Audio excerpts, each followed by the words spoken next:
Following more breaking news that's happening right now. This is a live look. Activists are locking themselves, basically sort of chaining themselves to construction equipment in Midtown Atlanta.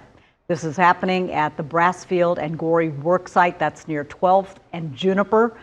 This construction site, apparently the lead contractor for the Atlanta Public Safety Training Center, also known as Cop City to the critics. Activists say they targeted this site as a way to try to pressure that company to cut ties with the controversial project. Now, this is the second situation to happen just within the past week or so.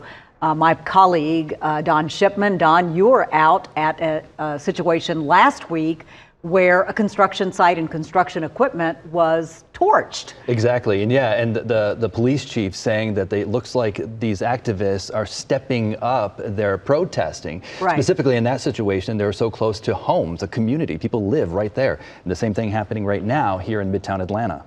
So these activists don't want that Atlanta Public Safety Training Center to be built, and they've been doing situations like this, chaining themselves to construction equipment and apparently torching construction equipment, according to Atlanta police. So we'll be staying on top of this for you, watching what happens, and bring you updates as we get them.